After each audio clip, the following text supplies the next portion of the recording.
Hi, this is Karen Rohlf, and I just wanted to show you my Bitless Bridle. I created this because I love riding my horses without a bit.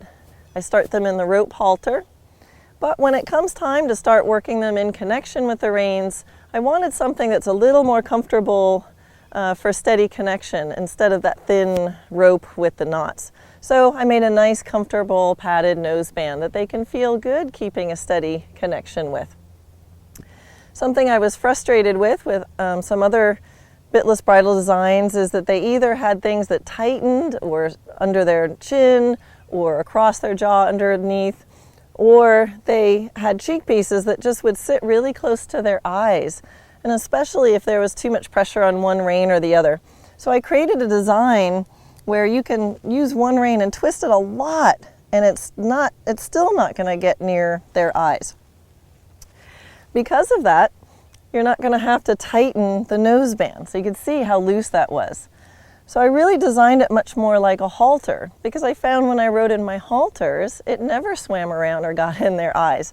So I wanted a leather version of a halter type fit. So as you can see, this is how I would adjust it to ride her in it.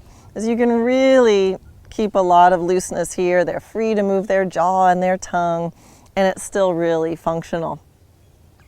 It's highly adjustable, being able to be adjusted in 3 places. It fits her, who's 15'2", and it also fits my 17-hand horse that has a huge head.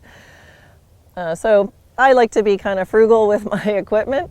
I don't want to have to buy a million different things for a million different horses, so this is really nice. I can adjust it quickly from one horse to another. One of the reasons also that I have an adjustment there is so when I have different noseband options, you can just switch out the noseband, don't have to buy the whole bridle itself. So again, really practical piece of equipment to have in my barn. The way it's designed, it doesn't need a brow band. This piece on top is free to float and move a little bit depending on how you adjust it, so it makes it super comfortable.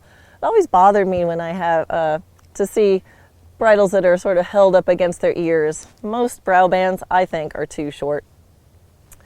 Also has a nice wide piece on top, again, just for comfort.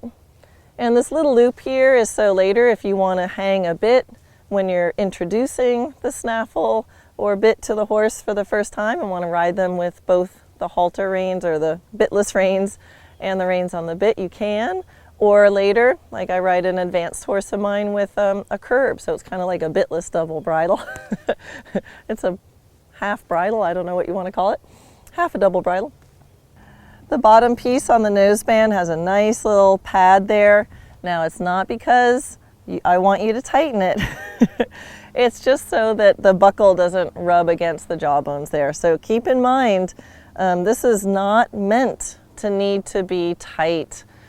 I really firmly believe that horses need to be free to open their mouths and move their tongues and chew the biggest pieces of carrots that you can get them.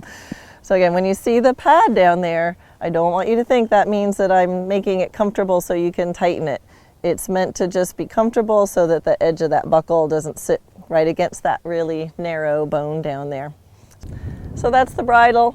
It's made out of really nice high quality English bridle leather. So you can get all the elegance of a nice English bridle with the functionality of the bitless design.